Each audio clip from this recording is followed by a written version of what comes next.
Hi friends, this is Bani and welcome to my channel. বন্ধুরা, আজকে আমি তোমাদের জন্য একটা দারুণ টপিক নিয়ে এসেছি। আজকে আমরা দেখব কিছু অ্যাডভান্সড ফ্রেজাল ভার্ব। এই ফ্রেজাল ভার্বগুলোর ব্যবহার তোমরা প্রায় হতে দেখবে।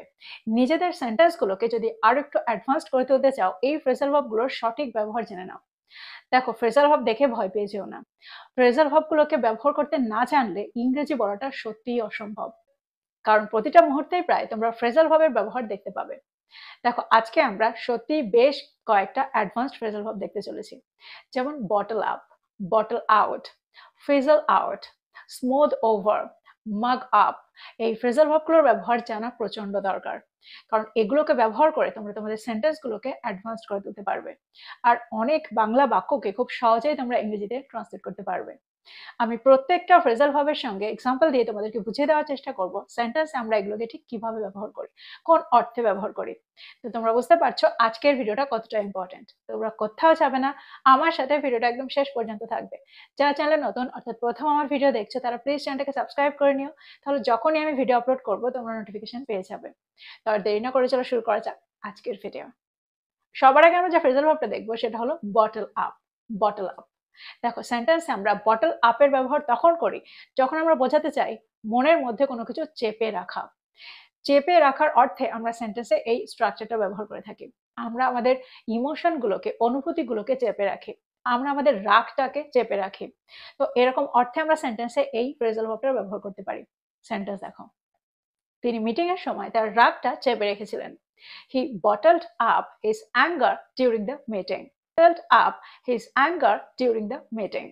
দেখো, এখানে আমরা বটলের জায়গায় বটলড এর ব্যবহার সেন্টেন্সে করেছি, কারণ বাংলা বাক্যটা হচ্ছে তিনি তার রাগটাকে মিটিং এর সময় চেপে রেখেছিলেন, অর্থাৎ সেন্টেন্সটা পাস্ট টেন্সে রয়েছে।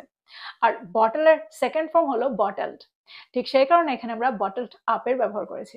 আরেকটা এক্সাম্পল দেখো, তোমার আবেগগুলোকে চেপে রেখো না, তোমার বন্ধুদের সাথে শেয়ার করে ফেলো। Don't bottle up your emotions, share them with your friends. Don't bottle up your emotions, share them with your friends. আর একটা এক্সাম্পল দেখো, তিনি তার ব্যথাটা চেপে রেখেছিলেন এবং কাউকে বলেননি।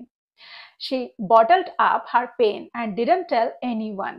She bottled up her pain and didn't tell anyone. তো এক্সাম্পলগুলোর মধ্যে দিয়ে আমার মনে হয় তোমরা বুঝতে পারছো সেন্টেন্সে আমরা বটল আপের ব্যবহারটা কখন করছি। এবার প্রশ্ন হচ্ছে, তাহলে আমরা বটল আউটের ব্যবহার কখন করব? বটল আউটের কি অর্থ? দেখো, সেন্টেন্সে আমরা এই ফ্রেজাল ভার্বটার ব্যবহার তখন করি যখন আমরা অর্থ করতে চাইবো শেষ মুহূর্তে পিছিয়ে যাওয়া, ভয় পেয়ে পিছিয়ে যাওয়া, ভয় পেয়ে কোনো কিছু না করা। মাঝে মাঝে আমরা কোনো কাজ করার আগে ভয় পেয়ে যাই আর ভয় পেয়ে পিছিয়ে আসি, কাজটা করি না, শেষ মুহূর্তে গিয়ে আমরা সাহস হারিয়ে ফেলি। তো এরকম অর্থে আমরা সেন্টেন্সে এই স্ট্রাকচারটা ব্যবহার করবো, এই ফ্রেজাল ভার্বটার ব্যবহার করব। সেন্টেন্স দেখো, সেন্টেন্সে আমরা এই ফ্রেজাল ভার্বটাকে কি করে ব্যবহার করছি। আমি একটা বক্তৃতা দিতেই যাচ্ছিলাম, কিন্তু শেষ মুহূর্তে ভয় পেয়ে পিছিয়ে গিয়েছিলাম। I was about to give a speech, but bottled out at the last minute. I was about to give a speech, but bottled out at the last minute. এই সেন্টেন্সটাকে খুব ভালো করে দেখো। দেখো, এখানে যদি আমরা বটলড আউট এই সেন্টেন্সটাকে শেষ করতাম তাহলেও কিন্তু একই অর্থ বোঝাতো। অর্থাৎ আমি ভয় পেয়ে বন্ধ করে দিয়েছিলাম, ভয় পেয়ে পিছিয়ে এসেছিলাম। যদি আমি বলি তারা ভুতুড়ে বাড়িটাতে ঢোকার আগে ভয় পেয়ে পিছিয়ে গিয়েছিল, তাহলে সেন্টেন্সটা কি হবে? They bottled out of entering the haunted house. They bottled out of entering the haunted house. আরেকটা এক্সাম্পল দেখো, আমি তাকে ফোন করতে চেয়েছিলাম কিন্তু সাহস পাইনি। I wanted to call her, but I bottled out. I wanted to call her, but I bottled out. দেখো, বটল আউটের আরেকটা অর্থ হলো সাহস হারিয়ে কোনো কিছু না করা। তো এই অর্থে আমরা এই সেন্টেন্সটাকে ব্যবহার করেছি। আমি তাকে কল করতে চেয়েছিলাম, I wanted to call her, but I bottled out, অর্থাৎ সাহস হারিয়ে সেটা করলাম না। তো তোমরা বুঝতে পারলে সেন্টেন্সে আমরা এই ফ্রেজাল ভার্বটাকে কি করে ব্যবহার করছি।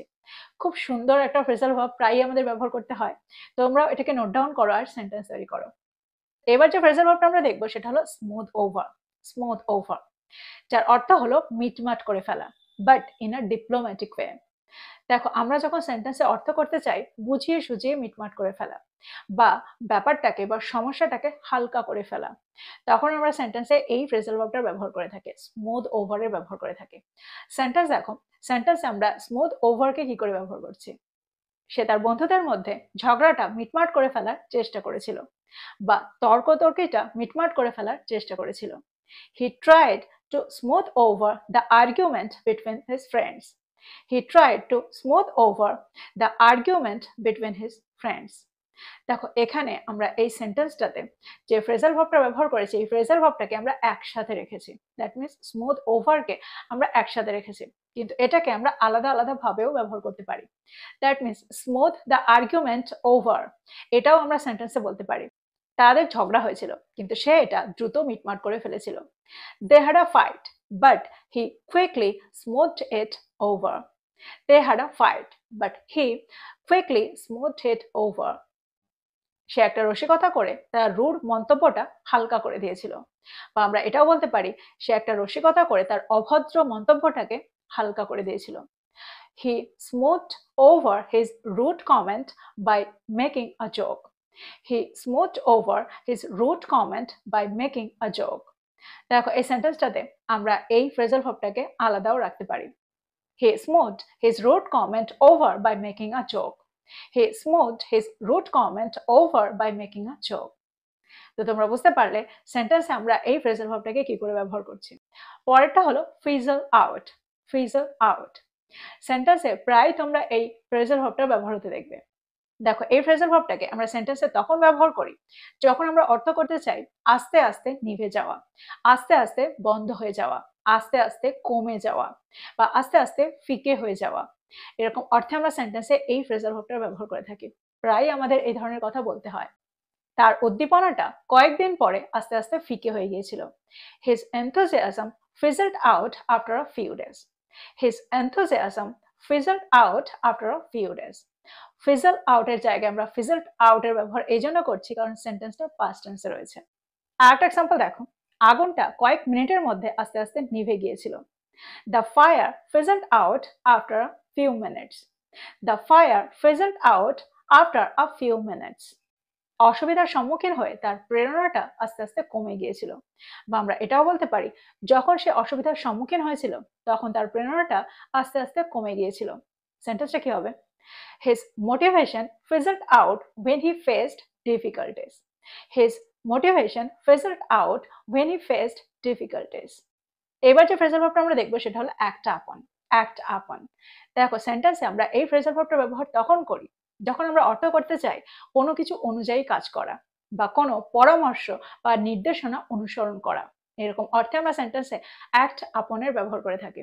সেন্টেন্স দেখো, আমাদের যত দ্রুত সম্ভব আমাদের পরিকল্পনা অনুযায়ী কাজ করা উচিত। We should act upon our plans as soon as possible. We should act upon our plans as soon as possible.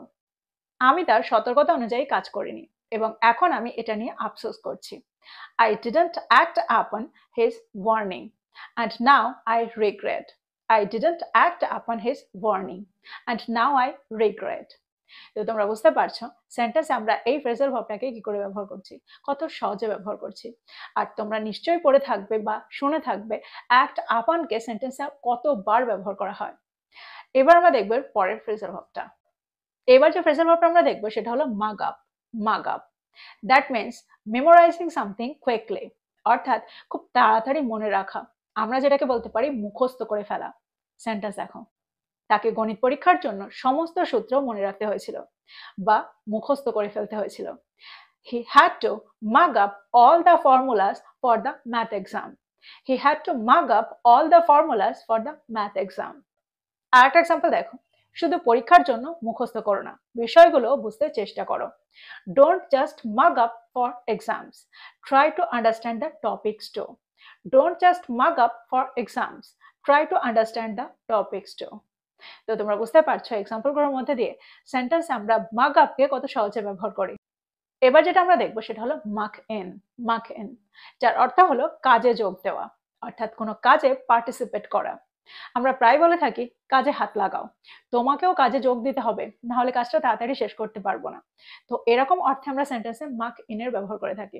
Example দেখো, আমরা যদি প্রকল্পটি সময় মতো শেষ করতে চাই তবে প্রত্যেককেই কাজে যোগ দেওয়া দরকার। Everyone needs to mark in if we want to finish the project on time. Everyone needs to mark in if we want to finish the project on time.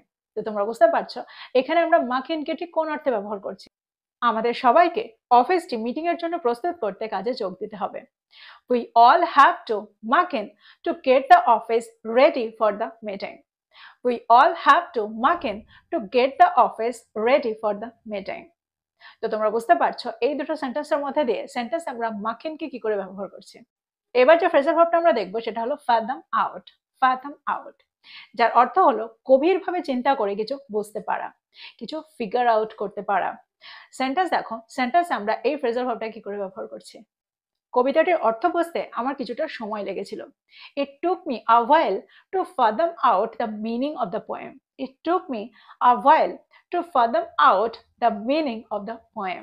আরেকটা এক্সাম্পল দেখো, আমি এখনো বুঝতে পারছি না প্রকল্পটিতে কি ভুল হয়েছে। I still can't fathom out what went wrong with the project. I still can't fathom out what went wrong with the project. তো এক্সাম্পলগুলোর মধ্যে দিয়ে আমার মনে হয় তোমরা বুঝতে পারলে সেন্টেন্স আমরা ফাদাম আউটকে কি করে ব্যবহার করছি, কত সহজে ব্যবহার করছি, আর এটার এক্স্যাক্ট কি অর্থ। গভীরভাবে চিন্তা করে কোনো কিছু বুঝতে পারা, কোনো কিছু জানতে পারা। তো এই ছিল কিছু ইম্পর্টেন্ট ফ্রেজাল ভার্ব। এই ফ্রেজাল ভার্বগুলো কিন্তু প্রচন্ড ইউজফুল। প্রতিটা মুহূর্তেই আমরা এই ফ্রেজাল ভার্বগুলোর সম্মুখীন হই। প্রত্যেকটা ফ্রেজাল ভার্বকে নোট ডাউন করো আর এগুলো দিয়ে সেন্টেন্স তৈরি করো, আর সেগুলোকে তোমাদের কনভারসেশনে ব্যবহার করো। আর কোথাও বুঝতে অসুবিধা থাকলে আমাকে কমেন্ট বক্সে কমেন্ট করে জানাও। আমার মনে হয় প্রত্যেকটা ফ্রেজাল ভার্ব তোমরা বুঝতে পেরেছো। তো এই ছিল আজকের ভিডিও, এই ছিল আজকের টপিক। ভিডিওটা ভালো লাগলে লাইক করতে ভুলে যেও না, বন্ধুদেরকে শেয়ার করো যারা ইংরেজি শিখছে। So this is all about today. I will be back with another video. Till then, take care. Thank you for watching this video. Bye bye.